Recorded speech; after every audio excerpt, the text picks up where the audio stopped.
Shut up and sit down.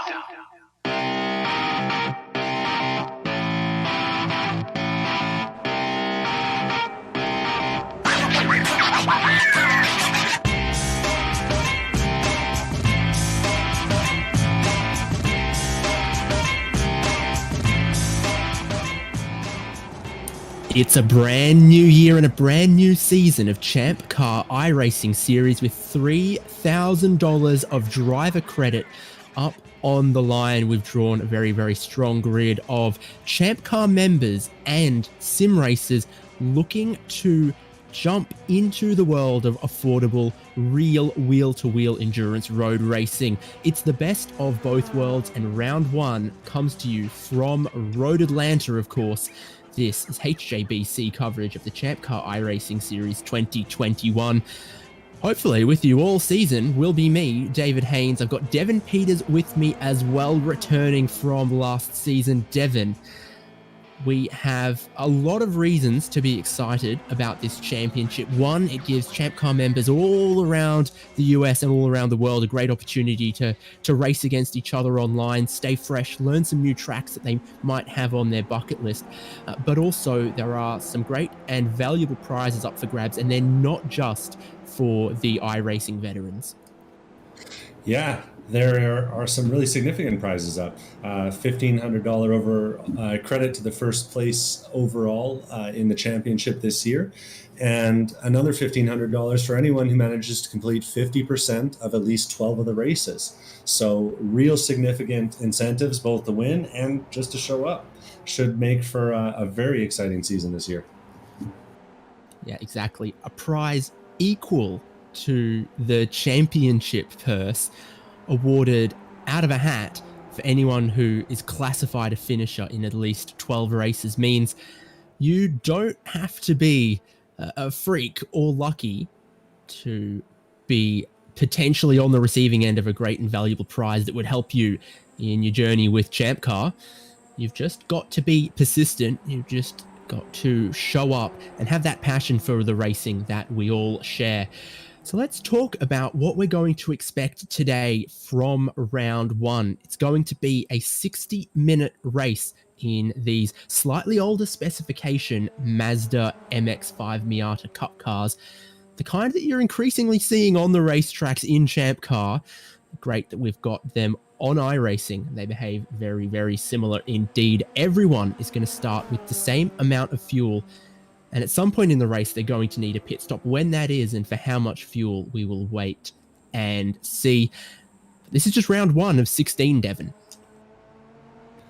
Yeah, and critically, 4 drop weeks for anyone who is missing out on tonight. And we do note the absence of last year's champion, Alex Albert, from our first round today. So opening the door for some competition, that's for sure. Yeah, exactly. Also, at the end of the championship, some trophies like you'd expect at the real world races, some real silverware you can hold in your hand for second and third in the championship as well. We are qualifying right now before we get ready for that 1 hour race.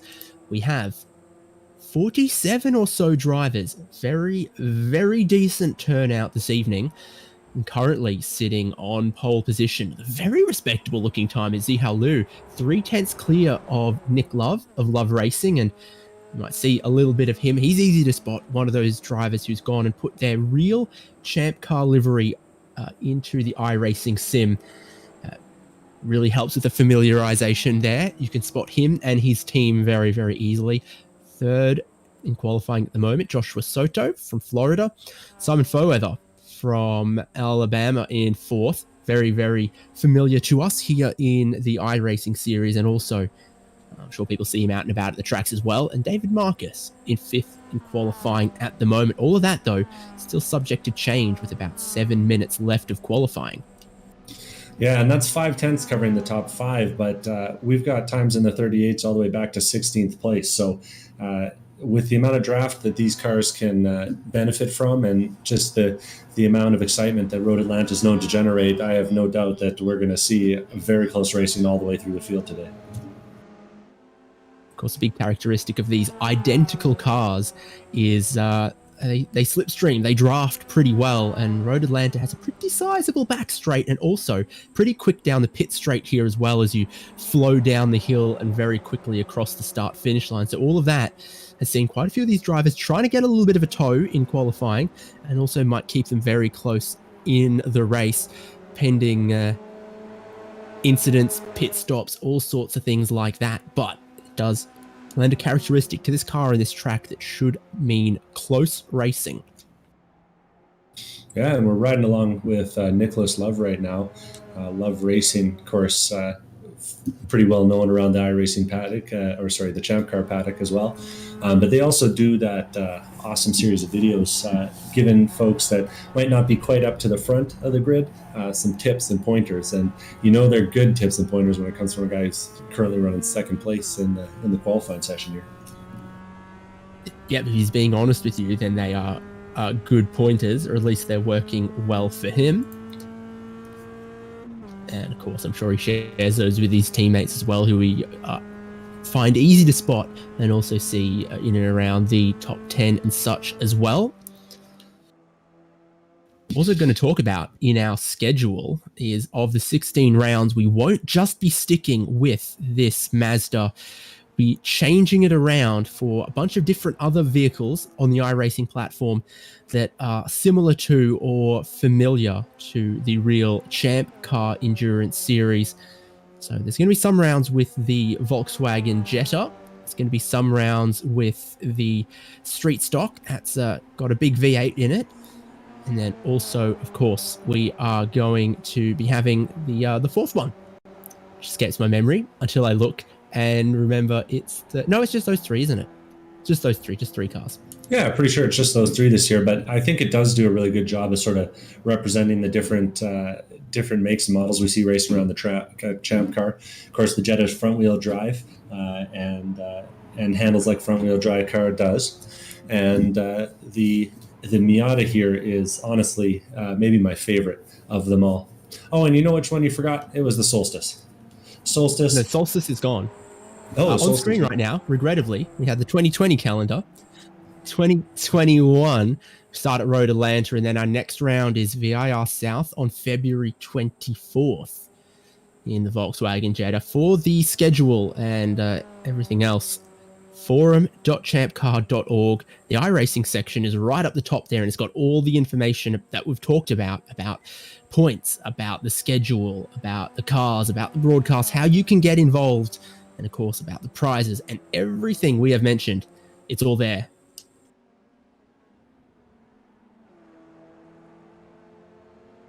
The sun's coming down here. It seems like there's a couple guys that still think they can set a better lap, and Jia Lu actually has just gone and done that, setting a 1:37.5 the last time by, really sort of stretching his legs relative to the rest of the field. But I see now that we got that 2021 schedule up on the screen. Yeah, exactly. We do. That's got the dates. It's got what car we're going to be racing. And we start obviously here at Road Atlanta, then VIR South, then to Daytona. Gosh, Daytona fever is strong at this time of the year, isn't it? Whether you like sports cars, whether you like ChampCar, whether you like some stock cars, plenty going on there, a world famous name and a great facility. So we go there for round 3, Road America for round 4, then Charlotte, Roval, Watkins Glen, Lime Rock, Kota, Long Beach, as voted by the fans and drivers, I believe, is going to be here on the iRacing series. So that's going to be very, very interesting. If not a little cheaper on the sim than it often would be to race on a street circuit in the real world. And then we've got VIR, the full course, around about the 24-hour time of year. We head up north of the border, Devon, to Canadian Tire Motorsport Park, which is still not that close to you, I know, but it's in your country, it's with your people. And then Mid-Ohio. By August, it should be warm there, even. The people and the countryside will have all thawed out. Mid-Ohio, also a new addition to the schedule there for round 12 in September. Then Laguna Seca, VIR North, Barber, and we close out the season and probably crown a champion in Sebring in November, which feels a while away, but this is a Not the first season of the ChampCar iRacing series, and the year seems to flow by. Got lots of great and exciting courses there. And yeah, just a little bit of change year on year to keep things interesting. The addition, of course, of Long Beach and Mid-Ohio. Well, and as you were sort of mentioning earlier, that Jeddah should really spice things up. I think the NC and the Solstice, the NC Miata and the Solstice always felt kind of similar, though, of course, the NC Miata was far superior.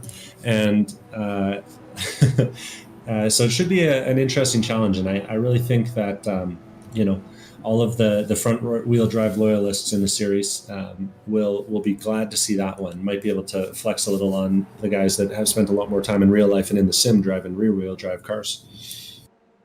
And we've seen that that's what happens in this series across various seasons sometimes, is we often start in this Cup car and, there are 20 names right at the top and it could be anyone's game. But then once we change around street stock to some of the other cars, some of the drivers who might be Mazda specialists, because it's a very popular car, end up maybe falling to the wayside a little bit if they're not as adaptable, not as flexible. So you don't have to come out of the gates raring here in round one. You might find later in the season that front wheel drive Jetta is a car that you are stronger at. No one is going to win this championship by only being strong in one car. They've got to be a little more versatile. Yeah, and it's a big variety. I mean, going from that Jetta to the street stock, which handles like something all its own, is a real challenge for people to keep up with. But it looks like the checkered flag's flying over our qualifying session. Yeah, correct. Everyone on a flying lap, including Tim Trahan, who we've been looking at, is going to be allowed to complete their lap as the checkered flag waves. Not sure Trahan moved up much. He was a second off his best lap on that one, but seat time is practice, is valuable, even if that particular lap wasn't an improvement. There's other people out there like Zihao Liu, I think, is still on a lap. Charles Kowalczyk, who we saw a lot of last season. Good to have him return, also out there on a lap. Is there any possibility for improvement from the 926 car that currently sits on pole by 0.4 of a second? S is at the end of the back straight. I think that's a little wide, willing to bounce across all of the curbs and then, of course, carry the speed over the hill. And he's going to opt to practice the pit in, which is not a bad idea. It's a difficult pit entry here, so you don't want to mess it up or give away too much time in the race. That's someone with their head on their shoulders thinking about the long game for today's race. Yeah, and we do often see these races come down to fuel and tires, so be interested to see what transpires there. Nicely slides it across the line and does a few more skids down the front straightaway for good measure. Manages to improve by a few tenths there. He's a bit of a show-off sometimes, so he looks like he's going to lock in 21st place. There's a few other drivers still practicing their pit entries and such. No pit lane speed limiter, of course. ChampCar drivers are not used to that sort of luxury anyway. So when they do need to pit in the race, it's going to be all on them to manage their speed, and very strictly enforced as well. Looks like Joshua Soto is bringing it into the pits. He was out on a flying lap. Same goes for Peter Monin.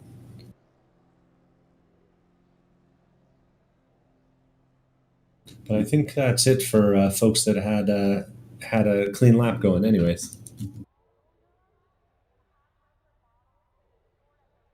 Yeah, I think I agree with you on that one. Just a couple more seconds before all the cars have to be off track to get ready for the race, and we'll run you through the grid then.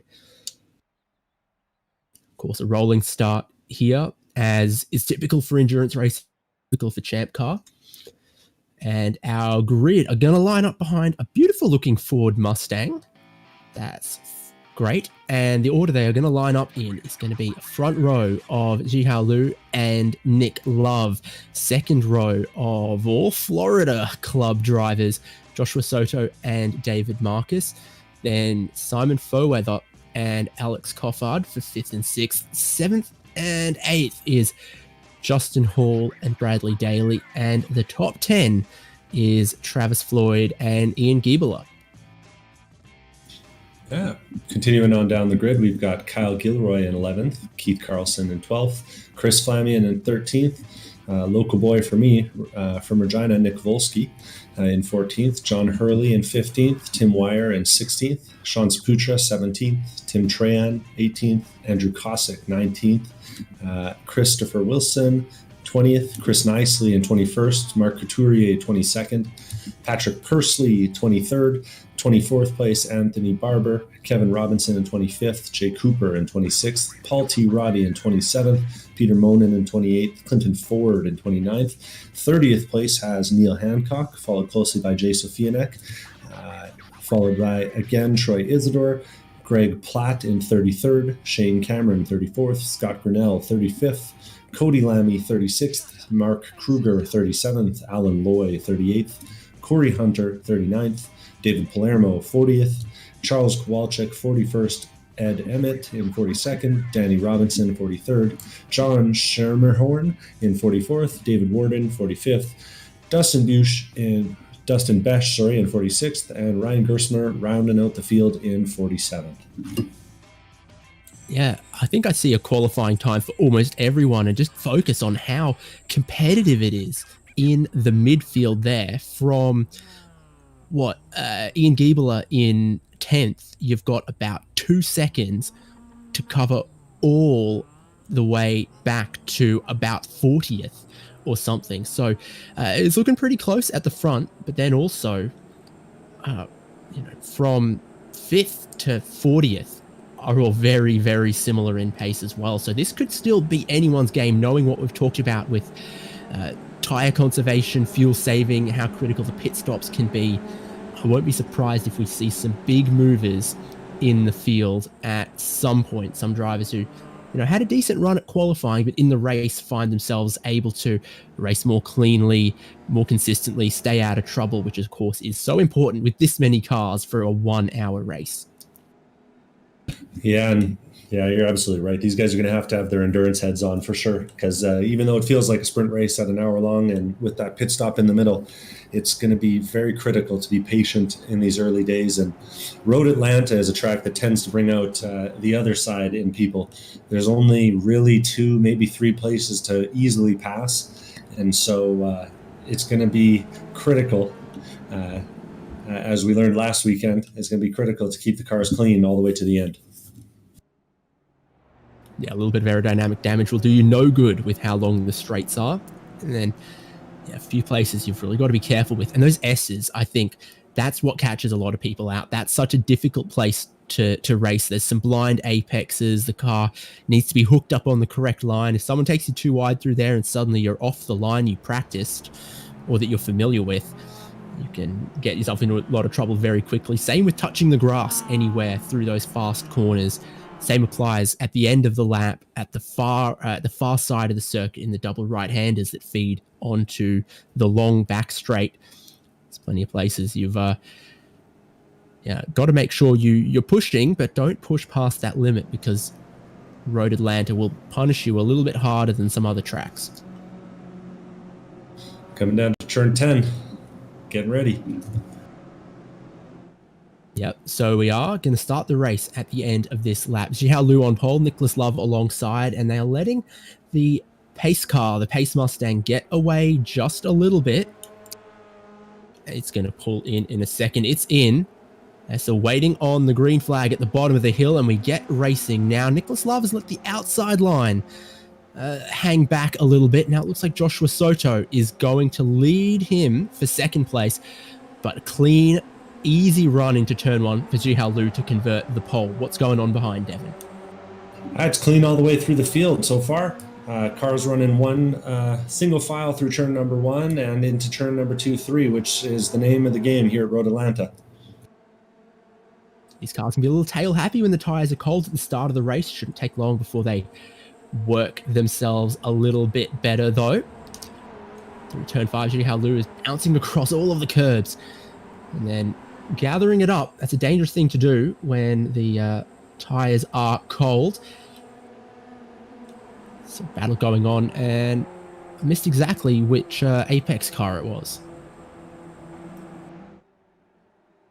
I'm just keeping my eyes peeled on the middle of the field. Guys are going 2-3 wide all over the place as we get into the open half of the track here.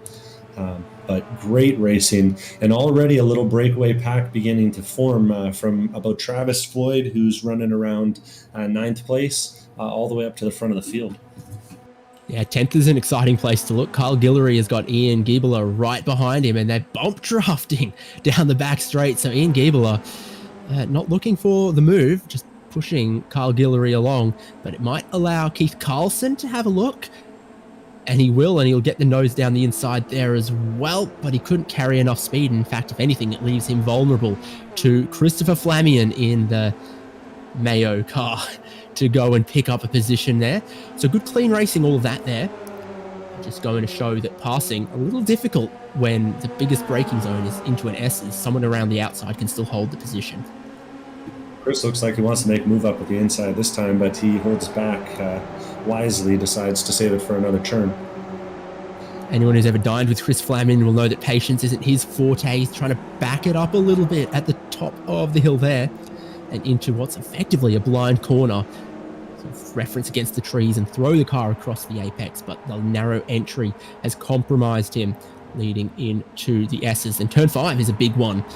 Again, balance of the car, ever so important to carry some speed behind. So John Hurley is going to try to go around the outside, now duck to the inside of Keith Carlson.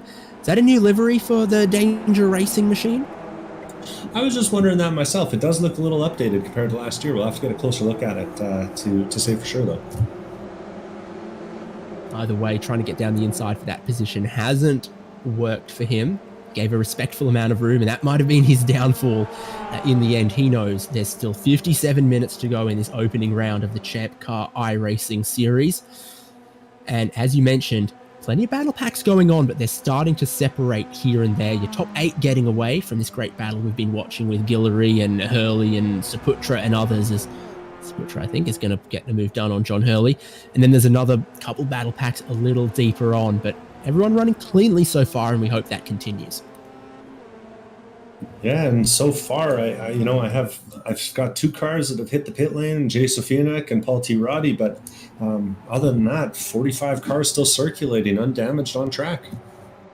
David Marcus sets a fast lap, 37.8, showing off the power of that draft up at the front of the track. Yeah, 37.8 for your leader, then a 37.9, 37.9, and 37.8 for Marcus to set the fastest lap of the race. So that is starting to separate our top 8, actually, as 5th place has dropped back a little bit from 4th. Foweather's been overtaken by Alex Cothard, and in doing that, they've dropped the top 4 a little bit.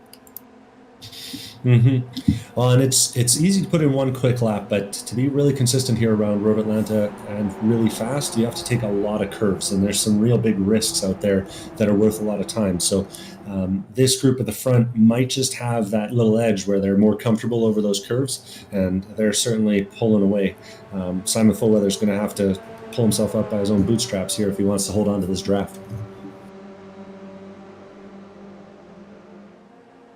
Yeah, indeed. 3rd and 4th getting interesting, as Marcus, with that speed we mentioned, is trying to have a look at Love. Speaking of a happy Valentine's Day coming up to everyone who's looking at Love. It's the biggest week of the year for them. He is side by side through the final corner. You've got to be careful to make that work, but it can happen. But Marcus has been sensible to not push out wide and shove Nick Love off track, as they're going to go side by side for the lead as well. So battles for 1st, battles for 3rd. Jihao Lu is going to hold on to the lead from Joshua Soto, who's still taking a look at it. Love and Marcus are door to door as well. Lu holds on to the lead.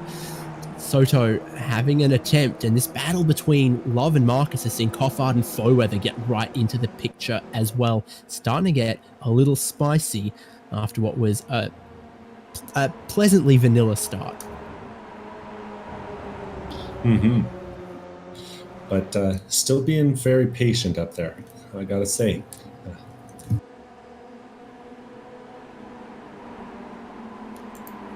Run off the right-hander, though, is going to be critical in the battle for the lead.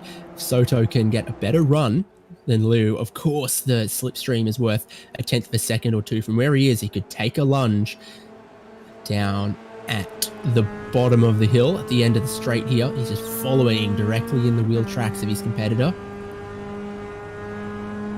This beautiful onboard pictures too is going to say that Liu is going to hold the inside, so Soto, after some thinking, then has to look around the outside, squeezed a little bit to the outside, but Soto puts the brakes on last, has his nose in front, but it is not going to work because look at how aggressive Liu went into that one. If Soto had stayed around the outside, there was no room, but because he carried so much speed at the apex, Liu keeps the car in front for the moment. Interesting battle for the lead early on. Well, and when you got that inside line, you can always carry that extra 3, 4, 5, miles an hour into the corner, into the apex, and just beat that guy to the spot he wanted on the exit. So that was some really quality driving there, and we're seeing some really quality driving behind them. David Marcus is still trying to put a move on Nicholas Love, and those two have been going back and forth through the first few laps here.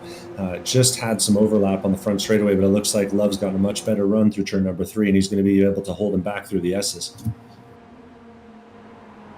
Yeah, I think the consistency and the confidence from Love on the different lines has made it hard for Marcus to get around. He's maybe looking for a mistake and not finding any. Now the burner gets turned up another notch. We are cooking with gas when Alex Coffard and Simon Foweather arrive at the party here as well. That's wide from Love. Marcus right at his rear bumper, wide again from Love, maybe starting to hurt the outside front tire a little bit. Across an hour, and at this circuit, a lot of loaded right-hand turns, easily done at the far end of the circuit there, in turn 1, at the end of the lap as well, and also through some of the S's. You really just lean the car on that outside front tire. Love parking it in the middle of the street to force Marcus to try to go around the outside. This can work here, and he's far enough ahead, he's going to cut back across, and that looks like third place. Then the over-under can work again in defense. Love coming up the hill underneath the bridge. Well, the battle continues then. Checking back in a little further in the field, I'm just watching Shane Cameron make an overtake for 22nd to 21st place. He's our hard charge of the race so far, up 13 positions since the start. He'll be setting his eyes forward on Andy Kosick after this really strong early section of the race for him. Notice that he showed up a little bit late to qualifying, so I'm wondering if it just maybe took him a few laps to get himself sort of dialed in. But he's certainly showing pace that would put him inside the top 10 if he had qualified up there.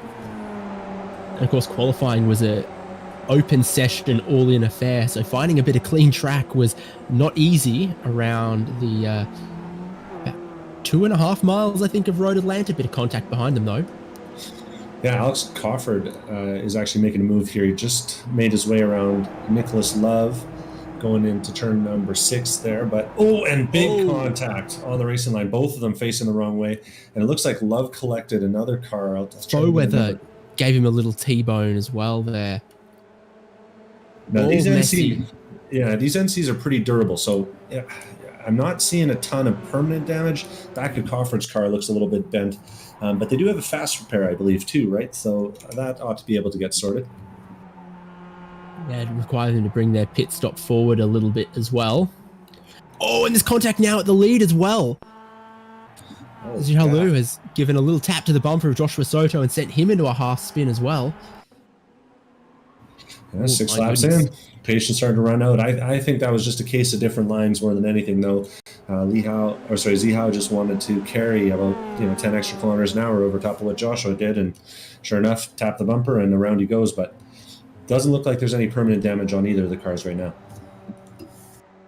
It was a pretty soft tap to the bumper, just at the wrong time as well. I didn't see any sign of as much damage as we saw from some of the other incidents. It has let David Marcus get right up to the lead now, though, and those two have got 2 seconds and a little bit more to the battle for third. Now, these cars that are trying to recover are causing a little bit of consternation behind them. Alex Coffard is too wide, and Chris Flamion's just gotten his second shunt in a row as they head down into the S's and file back into single file. But pretty chaotic for some of these guys that are now out of position relative to where their pace is. We'll see if they're able to get clearly and safely back through the field after that little bit of drama up at the front. Crawford has opted not to pit with that crooked bumper, so he clearly doesn't think he's losing enough time yet to justify it. Here's Flamian with Sean Saputra, and Keith Carlson's taking the opportunity now to maybe be able to edge ahead. Has a little bit of a door-to-door there with Saputra, who gave him maybe a car's width and nothing extra. So Flamian gets ahead. Carlson gets ahead. Now Carlson's having a look at Chris Flamian. No defense yet from Flamian, so Carlson puts the nose down the inside, points straight for the apex. And Flamian has that one covered off, I think. Now it's Saputra's turn to jump back in the fight, and they're also too wide up in front of that. All action in the top 10, in the top 15 even. Oh, and Crawford has opted to go and take the pit lane, so he's going to try and get that rear bumper fixed up. It must have been costing him too much time down the straightaways, and the way this NC car likes to brake in particular really does have a big effect on your top speed, critical at a place like Road Atlanta.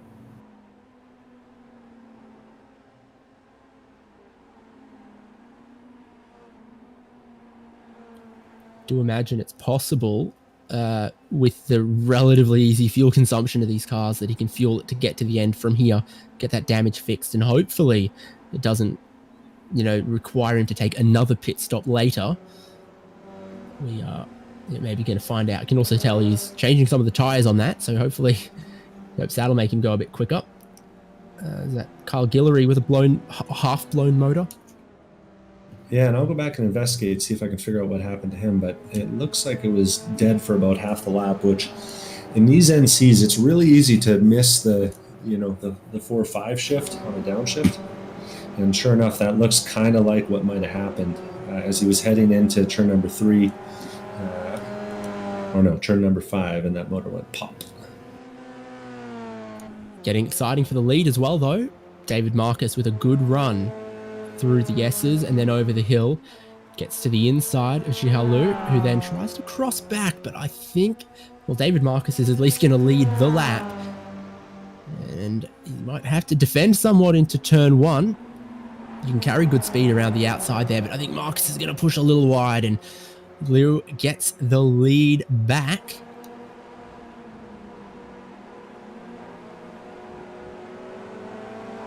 Marcus a little blindsided, maybe misses the apex a bit coming across the crest as well. If you're not on the line that you're used to, it is difficult to know when to turn in there without being a little too tentative and giving time away. Ooh, Davis Marcus just got all 4 tires off the ground going out the exit of that corner. Ooh, that would have hurt in real life. Meanwhile, behind him, Bradley Daly and Joshua Soto seem to be having a little battle of their own. Soto gets the edge heading into 7 and takes the spot away. But really close. And Daly's actually one of a few guys, Travis Floyd and Ian Giebler behind him, behind him, who all sort of benefited from that little fracas that happened up at the front and that sent Simon Foweather and Nicholas Love spinning. I think they'd be, making wise choices if they continue to bump draft the way they are and, try and stay ahead of those guys that had a little bit more raw pace in them, but a little bit worse luck. Isn't fracas a French word? Yeah, it might be. You of all people, Devin, come on. This is an English language only broadcast, David Haynes. I'll have you know. Okay. All right. I'll keep all my Australianisms to myself, but almost everywhere you look, there's someone who's having a bit of a battle. But what's going on with Soto here? Is he cut the course? Because he is letting Daly and Floyd go. Is that a strategic decision, or was he too aggressive with the track limits in the S's potentially? Yeah, at 10A, 10B, there is a track limits there that can catch you for about as much time as he seems to have lost. But interestingly, he's not the making a strategic call. I've just noticed Nicholas Love, after setting that real hot qualifying time, he's looking to be our first scheduled stop here.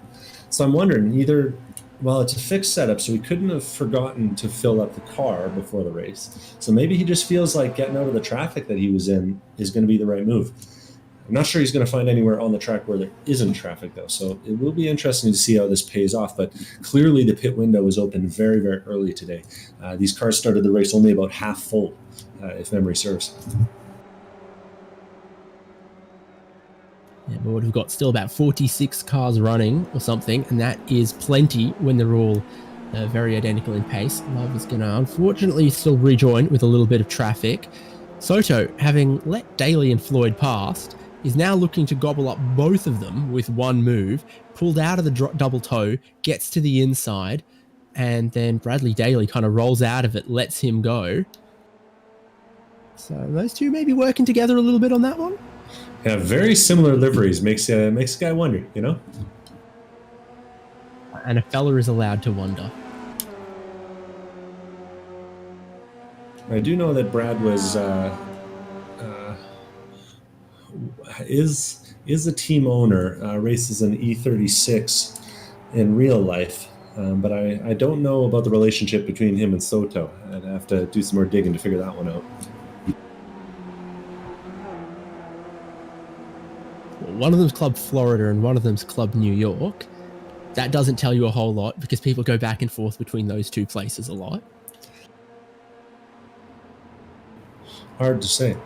Either way, though, Soto has made he has not wasted his opportunity and is quickly making a gap on Bradley Daly there or on Brad rather, with Travis Floyd in behind them.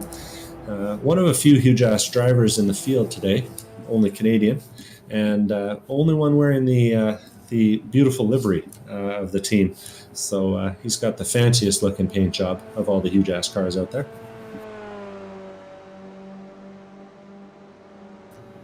Oh, and I've just been corrected by my producer that Shane Cameron, our hard charger, who's now up 18 positions in the middle of the field, he's wearing the same livery as Travis Floyd. So different numbers, same livery.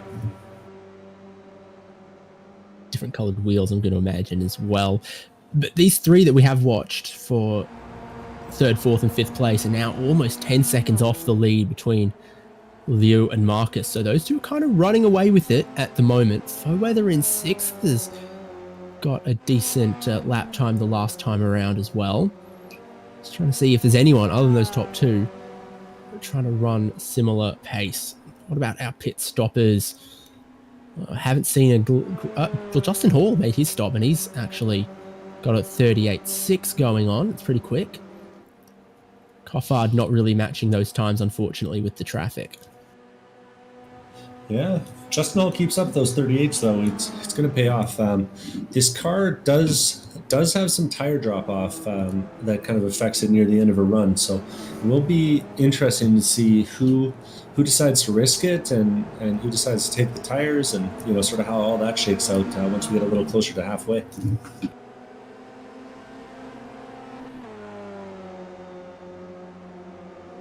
Yep, exactly. Almost a third of the race done, and you wonder, is it about the halfway point or a little after that we're going to start to see a real run on pit road and a real flurry of pit stops? At the moment, it's really only been drivers who've been necessitated by damage. I do notice, though, Justin Hall is running right up on Nicholas Love here, one of those other drivers that took an early stop. And Love seemed to be more strategic. As they come by someone who's just had a bad off in the S's. Yeah, that looks like the end of David Palermo's day, unless he's able to limp it back to the pits.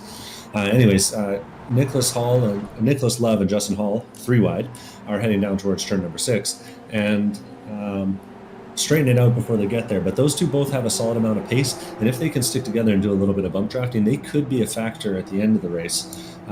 So they will certainly have some time on their tires, albeit not the right front, as we just saw them go around 7 with that in the air. Yeah, exactly. Interesting to see how they can maybe use the fresher tires to work through the field, or maybe get held up a little bit in the field and like Leader just made contact with Ryan Gersmer. He's coming by the first lap traffic, and that was David Marcus, and he just sort of Looked like Ryan didn't quite get in the throttle as hard as David was expecting, and tagged him, and has crumpled the front end a little bit. Hopefully that's not enough to cost him any top speed. But as he came by Ryan there, did cause some damage.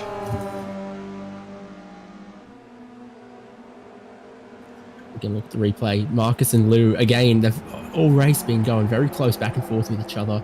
Marcus had Lou right on his bumper, and he comes up through turn 5 and just not sure which way. There is a change of direction on the exit there from Gersma, and you can imagine Marcus wasn't sure what he was going to do. Well, and it's really tough because, the safe conservative line is on the inside of that curb, but the fast line is on the outside of it. And so Ryan might have been trying to run the conservative line and get out of the way. And then, David is, of course, running the fast line on the outside.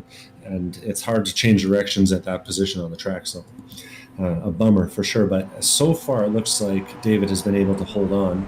Ooh, though he does run wide on the exit of 1, all 4 tires off. Gathers it back up, but this might be the break that Xiao needed to get away. So big moves at the front, long-term implications here. We'll see how this shakes out. It's turn 1 difficult here, isn't it? Is that it just sort of keeps going, and you got just a little wide, led him to getting a little bit of the tire on the grass, led it to continuing wide until he had to get all the way out of the throttle, give away a lot of speed on the exit there across the grass, and it has given 1.8 seconds of lead to Xiao Lu, which I think is an invitation he's not going to turn down on that one.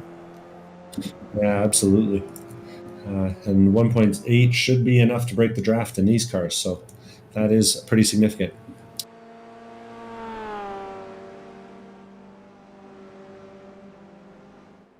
So Hall and Coffard are all together, and they've all pitted, so they are an interesting battle to watch. Currently scored for 30th, but all of them, I think, fueled to get to the end on this one, except Love's a bit shorter. Love's a noticeably shorter pit stop than Hall and Coffard, who I imagine, imagine if they both did the same thing, they've probably arrived at the same numbers on fuel.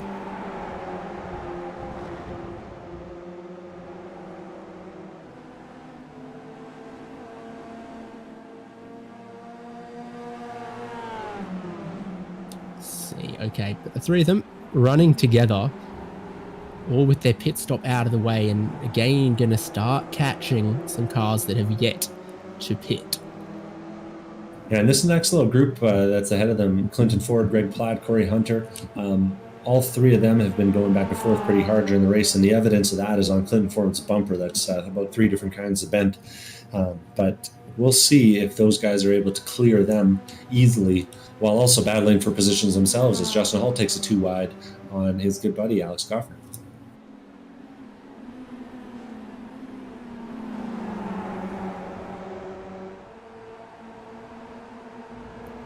Didn't quite work in the end, did it? But they are still catching this next 3-car pack to make it a 6-car pack.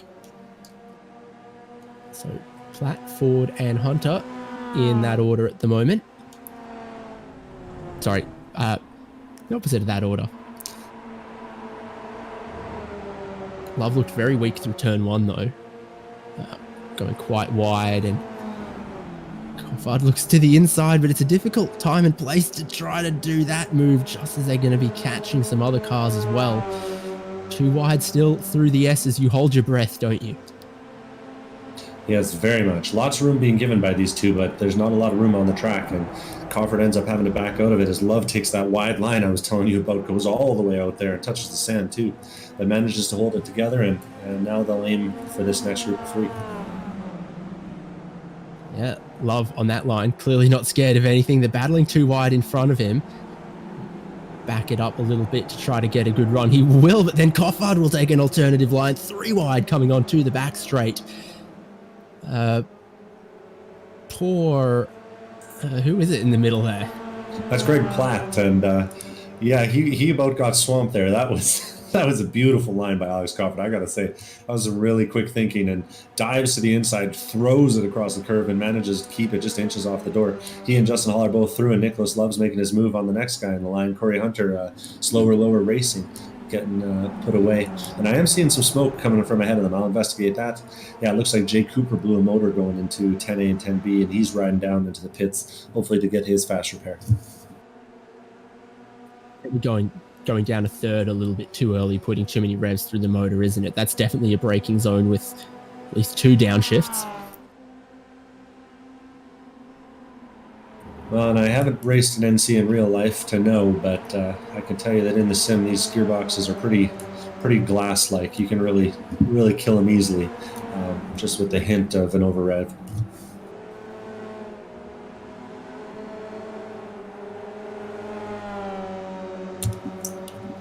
Aggressive move there, wasn't it?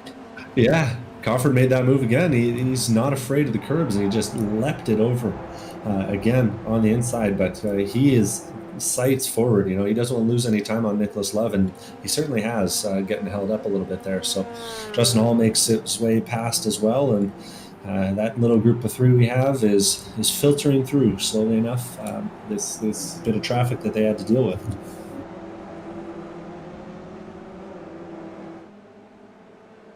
Yep, exactly. Now, I'm still watching this battle with Crawford and co, but I am watching the timing screens too, and I've noticed David Marcus has managed to take that 1.9 down to about 1.4, and closing a little bit faster over the last few laps than Xiao Lu. So there could be a chance for him still. That front bumper damage doesn't appear to be slowing him down enough in a straight line to make up for any difference in the corners that those two have. So this race is not over yet as he chases down Xiao Lu down the back straightaway. Yeah, very, very equal, just trading a 1/10 of a second one way, then the other between the two of them means it's really going to come down to that pit stop as well, a place where you can definitely find, you know, a second compared to one of your rivals, or very easily, you know, maybe get caught speeding or something else, lose a lot of time as well. So that could still play into this battle for the lead, but Liu now more than 10 seconds ahead of Joshua Soto. So that pack of Soto, Floyd, and Daly not been able to make any inroads. Bit of a 2-horse race then now. Certainly at the front of the field, but you know, a little bit of traffic, a little bit of bad luck, all that can go away, and still 30 minutes left as we approach the halfway point of this race.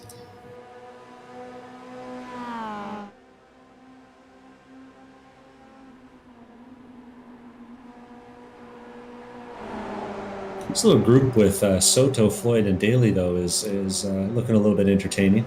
All 4 of them running really, really consistent laps and real close on pace. About a 10th difference. Oh, looking real interesting. Is he sideways? Is he going to get T-boned? The 3 behind just managed to avoid contact with Soto. Floyd got so close to it. Bradley Daly sneaks through ahead, and Simon Fower has his eyes on stalks with that one as well. Wow. Well, of course, you know, commentator's curse, why not? Looked like he just bumped a little too wide over that curb at 3 there and chucked it over the exit curb and couldn't bring it back. But that was an exciting moment for them. Regardless, the other 3 are still together with Travis Floyd looking like he's trying to make a move around the outside, repping for Canada. It's actually Fower nibbling away at him. So Daly, I mean, Floyd was in the position where he had to check up the most and nearly T-boned Soto. And in checking up, Daly snuck through, and now Simon Fower has snuck through as well. So not great for Floyd, also not great for Soto, but that could have been so much worse. I was seeing a T-bone about to happen, and somehow Floyd managed to avoid it. Well, and you know what? I did misspeak a little bit. Hockey reflexes? Yeah, absolutely. Prominent beer league player, that Travis Floyd. So I wouldn't doubt it. As we do see Bradley Daly dive for the pits here, so this might actually be a scheduled stop for him. We're around the right time for it, and it did seem calculated. Maybe he saw that carnage in his rear view and thought, "Hey, I'll get out of there." Either way, Floyd is now following Foweather into turn number 1, and I didn't speak earlier because Foweather has been actually running about 0.3 of a second faster than the other 3 guys in the group over the last 5 laps or so. So Foweather does have some pace. He might have something to bring to those 2 guys up front, and Floyd might be thinking that he can hitch his bumper to this guy for at least a little bit while the pit stops shake their way out. Didn't we learn at Laguna Seca last year that Foweather's gone and invested himself into some new hardware and a new steering wheel. I think I saw he was giving away his old Logitech steering wheel, wasn't he? Something like that? I feel like I do recall that. So yeah, upstanding member of the community, that's for sure.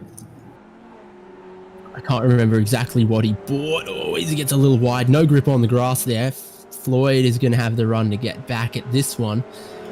But right up until that moment, you go ask Simon Foweather what he went and bought, because it was working very well for him. He was looking very confident and consistent up until that point.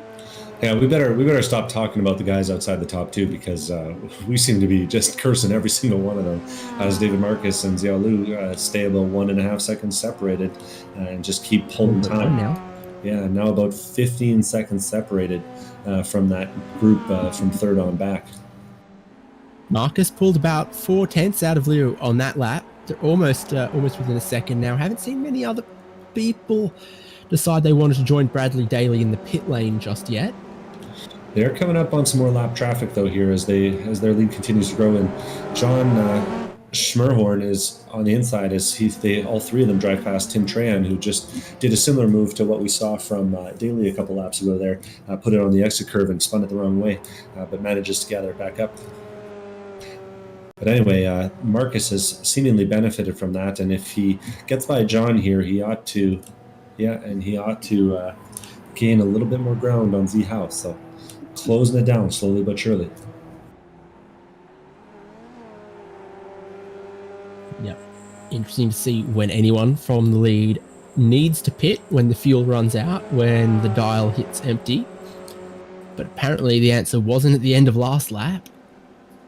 It might not be at the end of this lap either. Daly, though, I think critical to mention, and maybe not surprisingly, rejoined quite a bit ahead of Love, Coffard, and Hall, who were our benchmark, our sort of measuring stick for where some of the guys making their pit stops might rejoin. Yeah, by the looks of things, about 8 seconds ahead, so not insurmountable, but definitely means that those guys are going to be closer to 10th or 15th place rather than top 3, like they might have been hoping. Good sign for Daly, though, that he's still quite a bit clear, could definitely rejoin in, or have it all shake out to keep him in third place like he was when he pitted. Yeah, assuming he can hold his own through this traffic, that'll be the case. But I do think that it's looking like going as long as he can might be the move here, just to avoid having to deal with the very busy racetrack here at Road Atlanta. Heck, 47 cars, I mean, that's enough to get anyone going. And last weekend they did 92 in ChampCar. I can only imagine how exciting that must have been behind the wheel. It's been crazy couple laps from Joshua Soto as well, by the way, because he was the fastest car out that lap. And he's gone and caught Floyd and Foweather, so making up big gains after the spin we saw where he was maybe a little sideways when he touched the curb and then the car flicked around on him. So he's back in this battle for third now as well. Yeah, and interestingly, Floyd has managed to hold Foweather off over the last lap and a half after Foweather seemed to have a little bit more pace. Maybe Floyd learned his secrets in that lap or so that he spent behind him.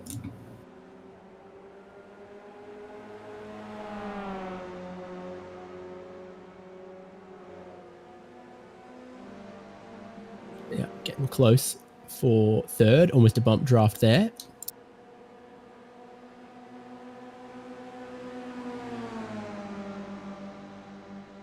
Foweather being very patient. Soto not being patient. He gets down the inside looking for 2 for 1 again. That is super deep on the brakes.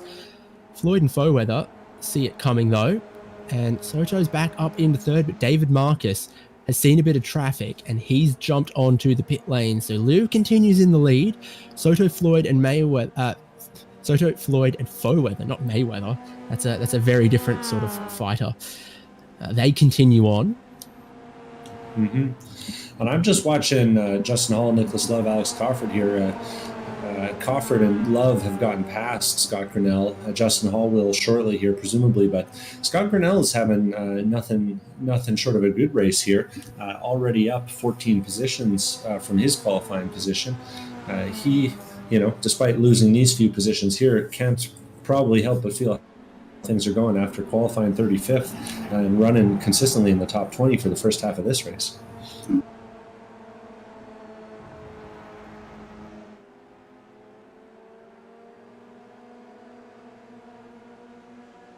Yeah, for sure. This reaches a very interesting point of the race for me where we start to see more drivers pit, and it shuffles the order, and we see if the drivers who pitted earlier made a good call or not.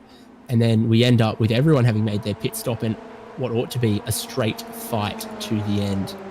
Love and Cofford are too wide heading down into turn number 3 here.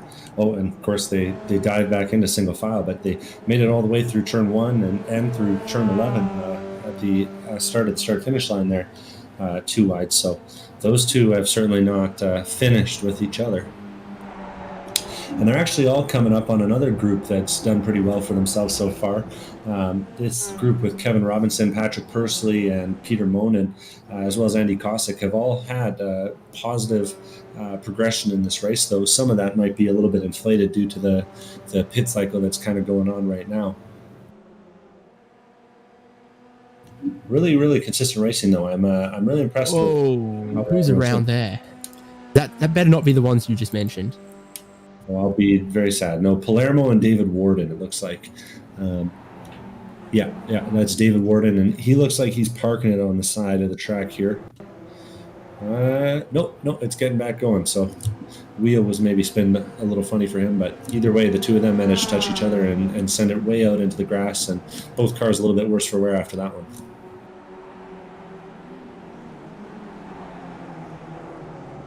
Messy between Palermo and Jay Cooper. And both just ran it a little bit wide, but easy enough to do out here. That run onto the back straight is so critical. You want every little bit of it, and you get a little bit too much of it,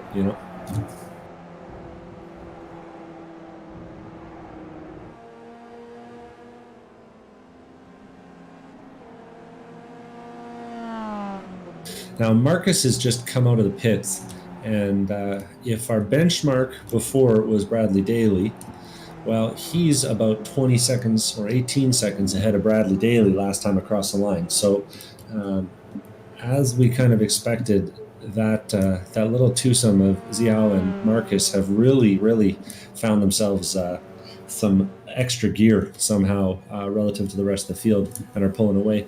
But it does point to the notion that Soto, Fullweather, Floyd, Carlson, all those guys are going to come out and be right around where Bradley Daly is, which also happens to be right around where Cofford, Love, and Hall are running. So this is going to be very critical transition as those guys come out of the pits. They'll have to be switched on right away, otherwise they're going to lose some serious time. Yeah, no doubt. We had great battles going on at the start of the race. We had a couple drivers need to pit early. That broke apart some of the battles, but then once everyone's done their pit stop, well, you'd hope some of them would be back together again, particularly those drivers we mentioned with, Coffard, Love, and Hall, who are some of our earliest pitters. Now you've got a lot more people making regular stops. You've got Sean Saputra and Chris Knisley on the lane right now. Who else is going to join them this time around? Not many other people. But what's the absolute longest anyone can go? I think we're going to find out shortly. Yeah, and there is always the factor of fuel saving. These cars being fueled at a rate similar to pouring a jug into the tank. It does make a pretty big difference if you can save an extra half gallon or something like that and get your stopped time down. And just ahead of Love there, we've seen Cofford take his patented line, it seems like, jumping every single curb. Really pushing it hard. Nicely just come out of the pits, and it's an aggressive maneuver, and it sends Jay Cooper into the wall.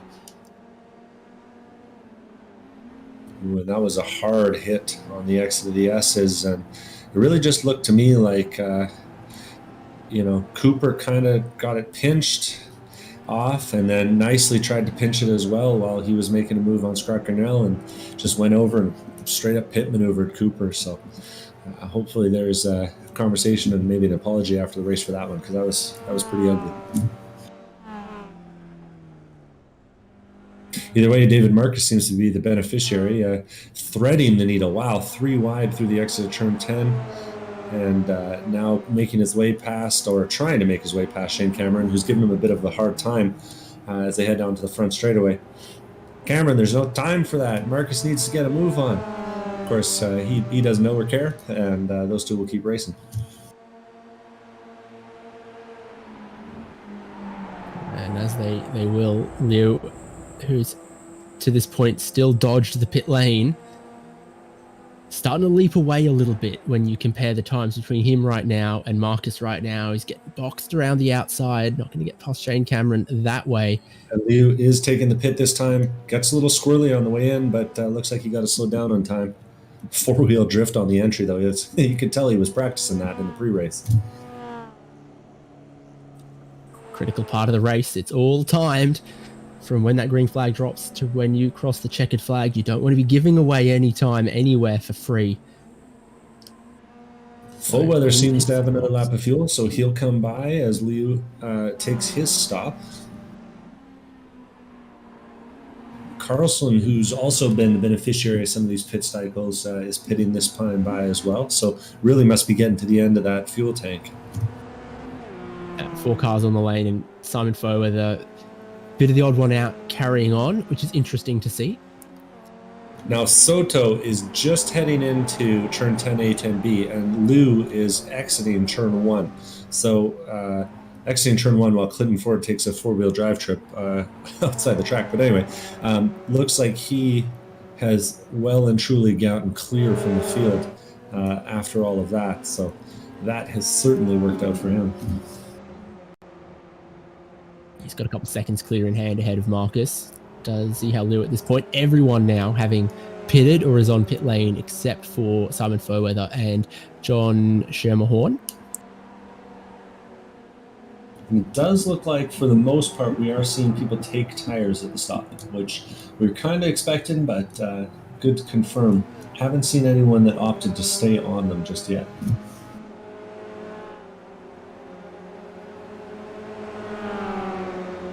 No, I don't have any insight to confirm or deny that, but almost every pit stop that we have seen with our eyes, you've seen the tire jack in action. Where did it all go wrong for David Marcus on this one, though? He's 8 seconds behind Zihao Liu. Similar pit stop times from what I can tell. Correct me if you've got a different stopwatch figure on that one. But the bit of traffic, the toing and froing for David Marcus has not really helped him.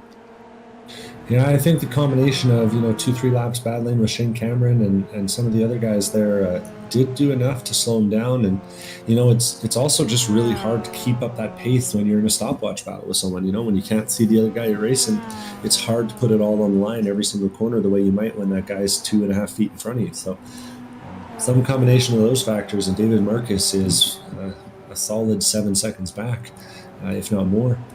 Maybe even closer to 10 after that pit stop.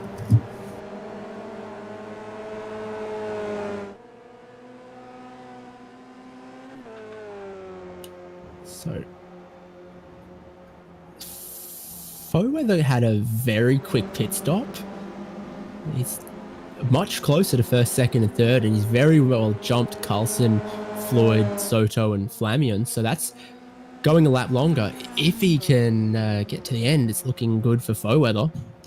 It was about 5 seconds less stop time for him than the rest of the field by the looks of things. So either he knows something they didn't, or he did a real good job of saving fuel in that first stint. Yeah, looking good for him, just like the BMW livery on the Mazda. They've tried to put that iRacing 890 livery onto the Mazda. We love seeing the ChampCar liveries on iRacing. They're just two slightly different shaped cars, though, aren't they? Interesting. It's interesting to see. We've seen that one before. It's good to have it. It's got some of their livery and stickers and whatnot. And of course, he's running the iRacing number 890. Mm-hmm. I wonder if Mazda Ella has a name. I'm just watching David Marcus here as he tries to clear some more lap traffic that's between him and Liu.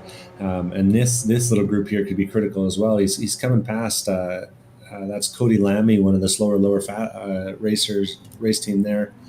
But as David Marcus comes across the line this time, putting in a 39 and change, well, Lou's just gone out and done a 37.7 and change. So really putting the pedal to the floor and sealing this one away by the looks of things. You can see the headlights on. We're racing into the sunset and the track's cooling off as well. That's probably helped Lou set the fastest lap of the race so far. And Marcus, with 3 cars he's following through the S's, is not making a lot of hay, and the sun's not shining. He's going to look around the outside for this one on Flamian. Flamian? No, someone else. Yeah, that's Troy Isidore in that blue car. Troy's had a pretty quiet day. Only one position up from where he started, and enjoying his battle by the looks of things. And Clinton Ford and that looks like Corey Hunter are both on the straightaway in front of David Marcus, but not for long. Looks like Marcus has gotten a heck of a run out of turn number 9. Coming down the straightaway, he's going to try and get 2 for 1 on this one. Dives in late, real nice move on the inside there. Easy, clean, and controlled. That's what you love to see. Not quite the case behind him, though. Troy Isidore gets contact. Looked like that was from Cody Lammy or from Clinton Ford. Either way, he's ended up facing the wrong way and has lost a bunch of time on that one. So, once again, cursing everyone. Yeah, it looks like it was Ford that put him around the wrong way there. Some different closing speeds coming into there as well.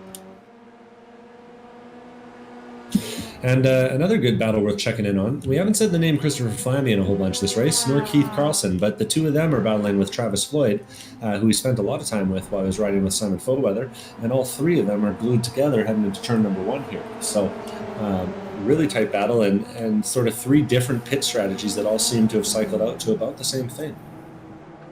Yeah, Carlson pitting 3 laps ago, Floyd pitting 4 laps ago, Bradley Daly pitting 10 laps ago. You remember, he came in early, and again, another driver where the early pit stop doesn't seem to have worked. You remember, Daly pitted from 3rd, he's now running 8th, and everyone in front of him is pitted. So, whoa, airborne, hold on to it. Keith Carlson somehow, but that's not the fastest line.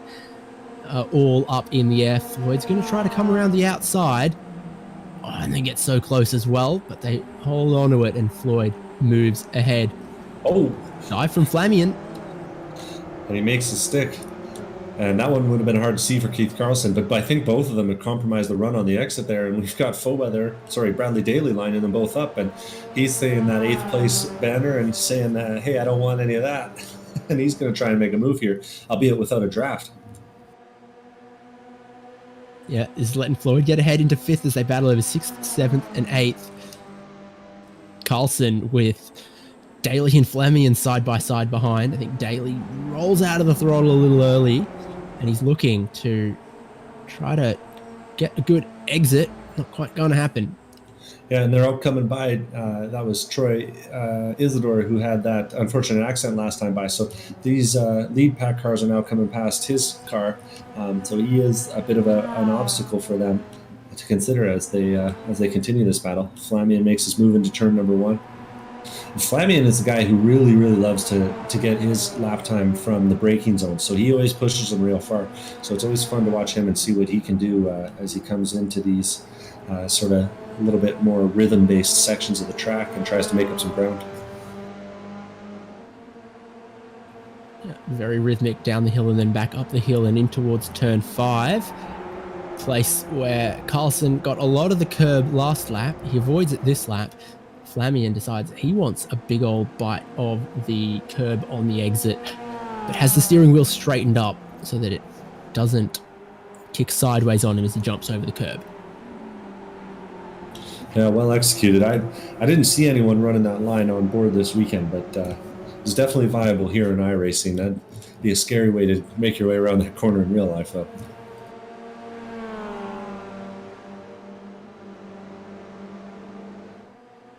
Our lead pack here, though, is still the top 3 have kind of checked out. But this pack from 4th back to 10th place are all within about 2 seconds of each other through 50 minutes of racing. This is remarkable stuff here from these guys.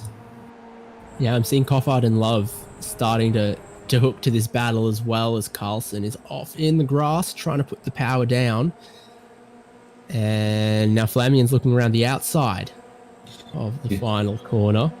It's a way to carry a bit of speed. It's also a way to get a good run, a good slipstream off Travis Floyd, but then the outside for turn 1's not where you want to be. Yeah, that's definitely hard mode to make a move around there, but I did hear the sound of a little bit of sheet metal bending there, so I think those two were very, very close on the exit there.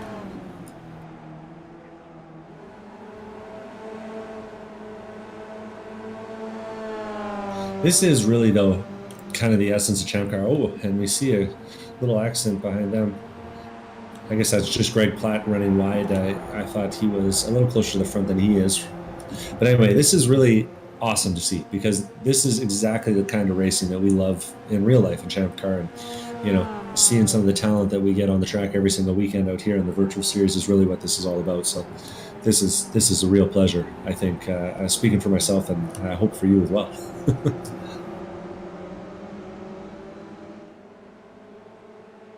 This is battle continuing between Carlson and Flamian. Travis Floyd just ahead of them. Joshua Soto trying to check out, and Floyd just trying to stay in touch with him.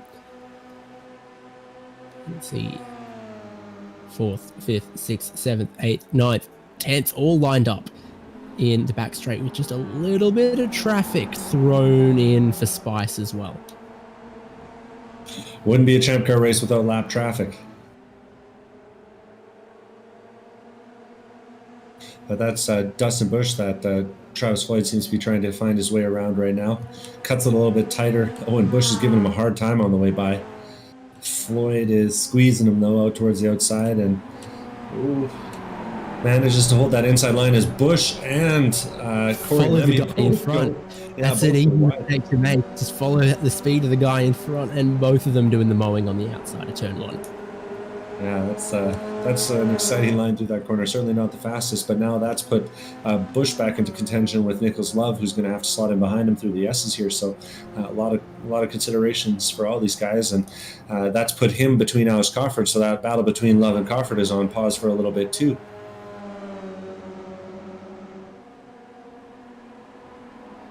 Got to be careful. Always got to keep your eye on a car that is out in the grass and half spinning, because you don't know where and how they'll stop or which way they might go. So dangerous to go barreling in there and take your eyes off them. Yeah, certainly that half spin can become a full spin real fast, and then all of a sudden you're out of position.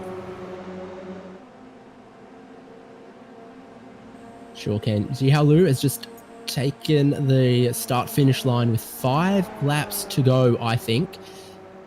Enjoys a 15-second lead ahead of David Marcus, who just faded away a little bit trying to pit 4 laps earlier, and it didn't quite work, and he lost some time there.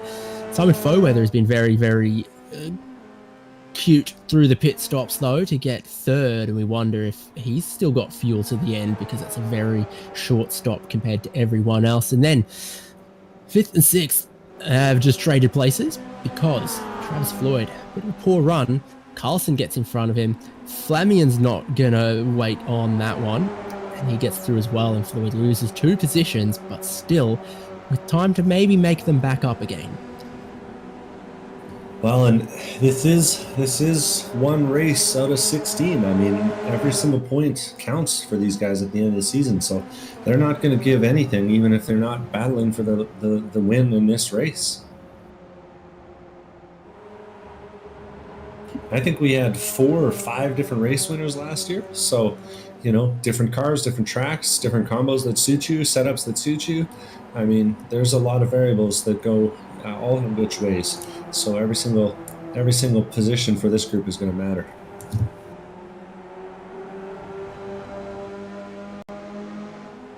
And they are positively glued together, I gotta say.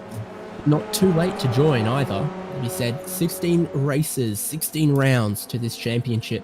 You only need to do 12 to be a champion. You only need to do 12 to be with your name in the hat for that free entry worth up to $1,500. So not too late to get on forum.champcar.org and check it all out and join us. It's Flamian looking at Carlson and getting that 5th position. Now everyone wants in on the party as well, with Daly and Coffard and Love too wide over the hill, coming to final corner into the start finish line. 4 to go. They're starting to make some bigger moves, I think. Yeah, well, and Flamian has definitely turned up the aggression. Got 2 positions in that last lap. Travis Floyd now trying to get back some of what he lost. Makes a move up the inside of Keith Carlson, and right behind him, Bradley Daly is running the inside line as well as they head down into turn number 3.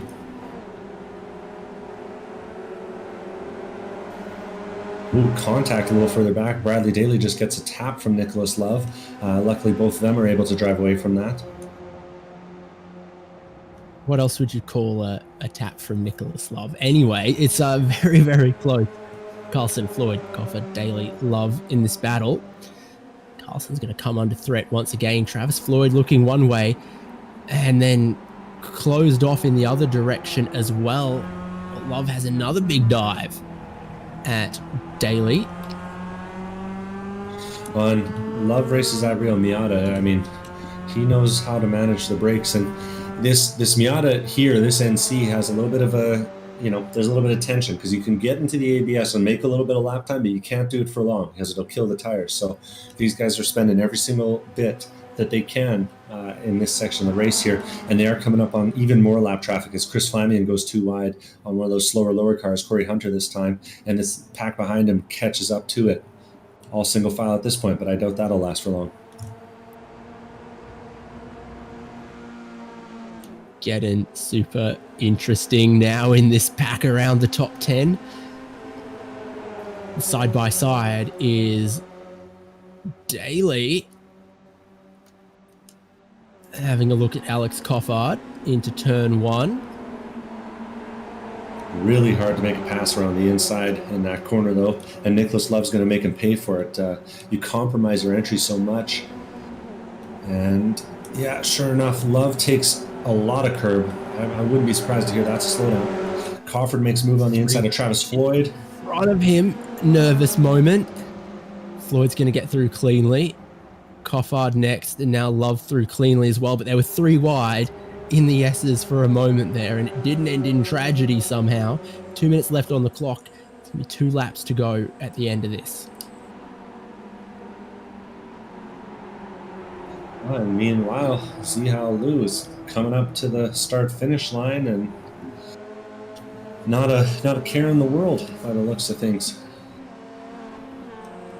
And he crosses the start-finish line with about 1:40 left on the clock, and he's been doing 1:38, so we are going to get 2 more, I think, but only just, and by the pace of Zihao Liu out front. If he'd gone a little slower, it would have been 1 lap less. That's going to give plenty of time for these battles to still go on with Keith Carlson, Travis Floyd, everyone 2 wide, 3 wide on the back straight coming into 10A and B, and there's a little bit of contact off Bradley Daly. Yeah, that was Corey Hunter in that slower lower car, and he will lose a couple positions here. Gives one up to Dustin Bush, who's up 16 since the start of the race. Doing a good job of getting it turned around safely, though. And of course, Devin, you're more than welcome to double check my maths on when the checkered flag comes out, but I do think we get 1 more. And I think it's going to matter for, as they're 2 wide into 3 here. Travis Floyd gets a little tap there from behind. But I do think it is going to matter for Simon Fowell. 2 wide going into the S's here. Crawford just manages to tuck it in. Owen's been giving up big pace. His last was a 1:41. More than a second off Christopher Flamian and some of the other guys behind. I don't think he's going to get caught, but I think Foer, there might be just soft pedaling a little bit at this moment. The real battle is Carlson, Floyd, Love, Coffard here. Leader is coming past the start-finish line now. I didn't see the checkered flag. Wow, it's gone a little bit shorter, and this is a win for Zihao Liu in the first round of the ChampCar iRacing series. Let's check back into those battles a little further back. Marcus is making the line. Foweather looks like he's not going to run out of fuel. And Soto and Flamian are glued together into 10A and 10B. Soto and Flamian's one to watch, but I think Flamian has gone too aggressive too early, and now Soto's going to have the drive on that one to the line. What about behind? Floyd is too side by side with Carlson in front. Floyd and Love side by side. Love's going to get ahead of Floyd. He's looking for a way past Carlson, but he's not going to get it. And around the outside, Floyd then gets his nose in front. Badly Daly crosses the line in front of Alex Coffard. That was a crazy pack across the line at the end of this one. Rolling down the hill, Shane Cameron, after a really successful race. I think he's completely out of fuel, but luckily it's all downhill. And he's going to cross the line up about 20 spots from where he started the race.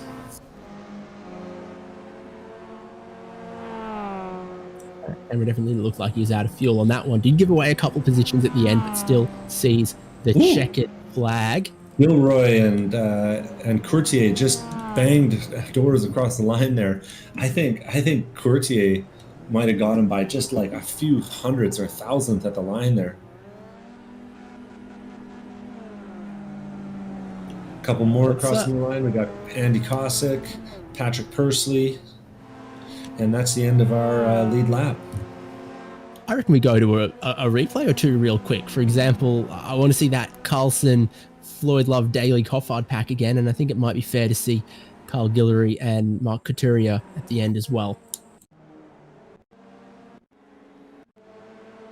A great finish to a very exciting 60 minutes of racing, though, no doubt. Absolutely.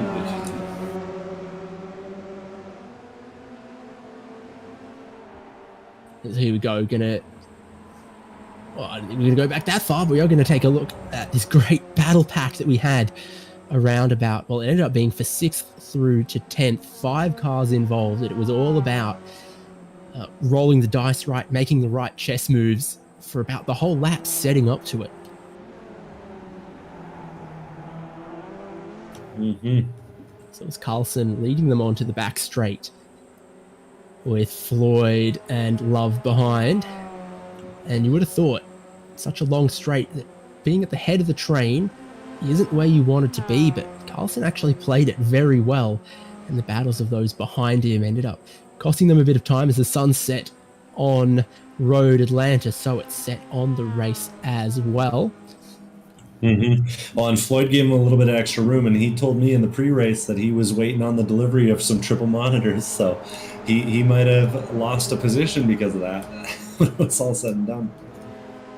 That was the side-by-side between Carlson and Floyd that sort of put Floyd off the line, let Love get in there, and as Love had a look, Bradley Daly ended up with a steaming run ahead of Coffard, so that was Carlson from Floyd, from Love, from Daly, from Coffard.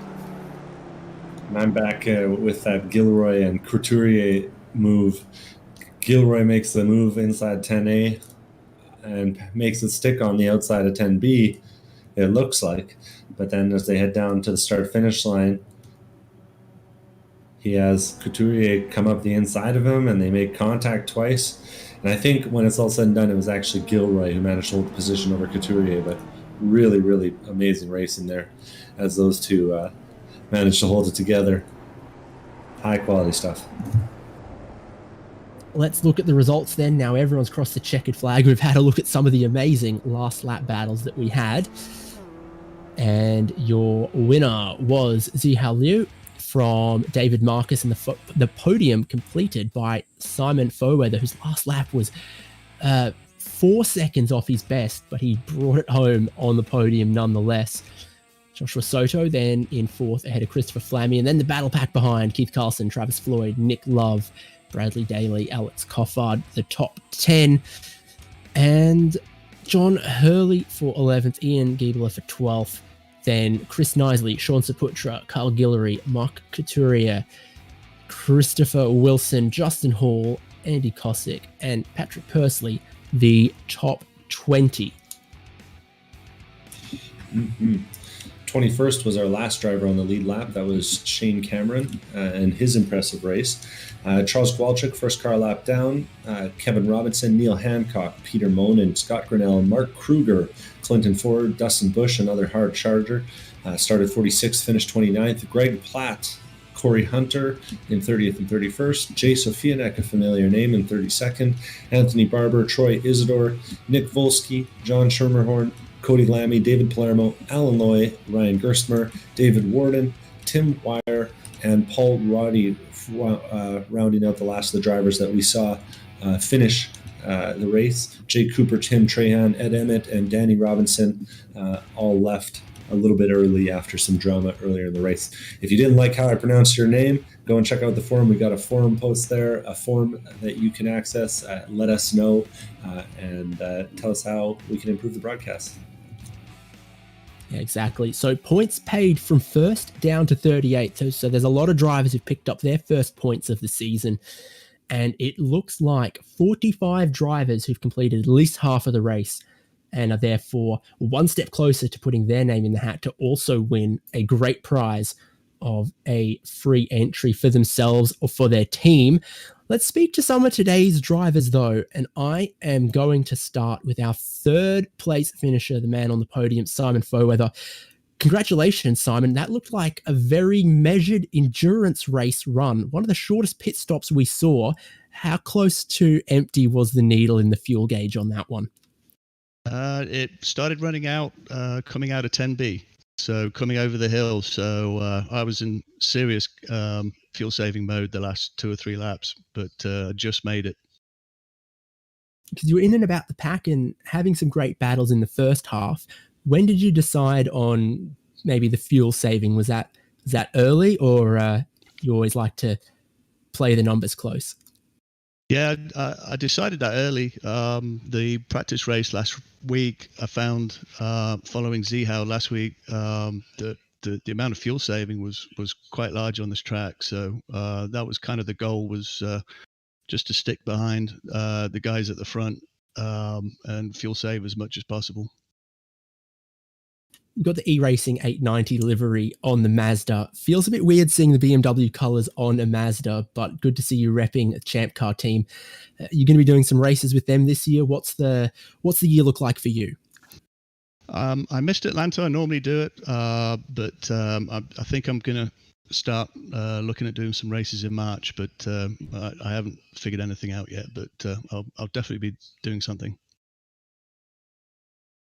It's awesome. It's good to hear. And congratulations on not only a well-deserved podium and some good points, but one step closer to also having that second chance at a prize in the attendance award. Yeah, those are great prizes. So I think everyone appreciates ChampCar for offering all of that up. And I think it's definitely attracted a lot of attention, especially today. So I'm sure everyone, including myself, thanks ChampCar for putting all that up. Couldn't have said it better myself. I hope we see you again at VIR South on the 24th. Yep, we'll do. I'll see you there. Thanks, guys. We go. From third on the podium, let's move up to second, who is with Devin Peters. It was David Marcus. Hey there, David. Hey, how are you doing? Pretty good, man. 46 cars in second place for you. Seemed like you had another gear in the first half of the race, but it got a little slower there towards the end. What happened? That's a good question. I think in the beginning, well, first of all, Zihao is just definitely, he's faster. And I think, the beginning of the race was interesting because I think I started fourth and made a couple of passes, and then there were guys right behind me, and then next thing I know, they disappeared. So I guess there was a crash behind me. And then after that, I was behind Zihao, and I just had his draft, which was, he was helping pull me around the track. So I think I was a little off of his pace, but so I hung with him for a while and then pitted early, and when I came back on the track, I was way behind. Yeah, it was really solid pace for you two out there for sure. You raced with any real ChampCar teams? I do. It's All In Racing. We're in an NA Miata. We've done races at Sebring. Nice. So familiar territory for you with this car, hey? Yeah. Yeah, indeed. And we're going to do Daytona in April. Awesome. Well, really good performance out there today, man. Anyone you'd like to shout out today? No one. How about my wife, Laura? Thank you very much. You got to thank the wife. If you don't, you're in trouble. That's exactly right. And I'm sure she watched the whole broadcast too, right? Probably 2 minutes. Well, there you go. Thank you right. very much, man, for coming out, and we hope to see you at the next one. All right. Thanks. Take care. And now to the top step of the podium and our points leader after one round. Zihao Liu, congratulations. Very close in the first half of the race, but then you blew them all away after the pit stop. Yes, it's absolutely. It's my first time to do the ChampCar iRacing series, so yeah. And so Joshua was behind me and trying to pass me on the first stint, and after he passed me, I hit him while he turned, and he dropped behind. It was a close race, and yeah, I'm really sorry to Josh.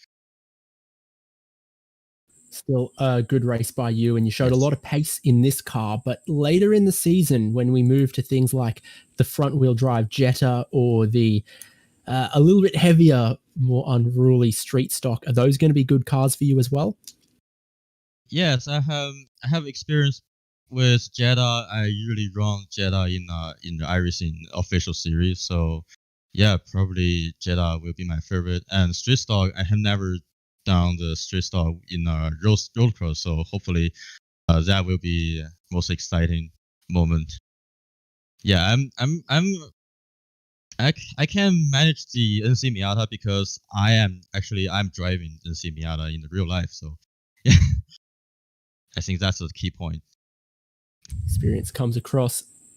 What's your history with ChampCar? What would I don't want to count chickens too early, but you're leading the championship now, and of course also one step closer to the random draw prize as well. What would that mean for you, and what's your history with ChampCar? Well, that's impressive. Actually, it's really hard to get a champion this round. So for the ChampCar, I'm running a team. I'm my buddy running a team called Plus One Racing. We attend the Thompson Speedway Motorsport Park, and I think we got a novice prize for that. Yeah, and we are driving a 89 Honda CRX with number 926. Yeah. So prize would definitely go some way to getting that CRX to another race or two potentially. Yes, you're right. Our next race will be 10th of April in Daytona International Speedway. I'm really exciting about that, and our car is ready for the track. So yeah, it's awesome to hear. I hope you guys go as well there as you have tonight. Congratulations on the first win this season in the ChampCar iRacing series. You are the points leader. Anyone you want to thank, and are we going to see you for the remainder of the championship? Absolutely. My team plus one racing team boss is called Keshal. Who's my buddy, who's the founder of Plus One Racing. I absolutely want to thanks to him. He actually brought me into the sim racing, and yeah, absolutely proud of him. And yeah, his prize is also for him as well. Well, you've done a fantastic job, and if you keep it up, we're going to be speaking with you again this year. So once again, congratulations to you on the win at Road Atlanta. Thank you, Deb. Devin, that is everyone from our podium, and you got to say there was at least 10 or 15 people today who could have stood on the podium, but it is all of those ChampCar skills that you need, the awareness in traffic, the consistency, not just the one lap pace, and of course, no mistakes on pit road. Yeah, and that I really got to say that was a hell of a race from all of our competitors tonight. I would venture to say that may have been the best race that we have seen so far in this series. So if that's any indication of what's to come, I'm really excited to see what this series is going to bring this year. And I hope that we got the whole field back for the next one. Well, thank you to Devon for joining me on this broadcast. I'm David Haynes. Big thanks goes to Michael Derby, our producer for HJBC. And of course, we've got to throw a thanks to all of our competitors tonight. Hope we see them back and more for future rounds. Thank you to ChampCar, their support of this series. Very generous prizes that they provide. That means a lot to our competitors. Head to forum.champcar.org if you want to join us, if you want to read all of the details about the schedule, about the format, about those fantastic prizes. And thank you so much for watching our broadcast here on HJBC. We are going to see you again February 24th for the next round at VIR South. Subscribe to us here on YouTube if you want to keep up to date with that one as well. And we'll see you soon. Good night.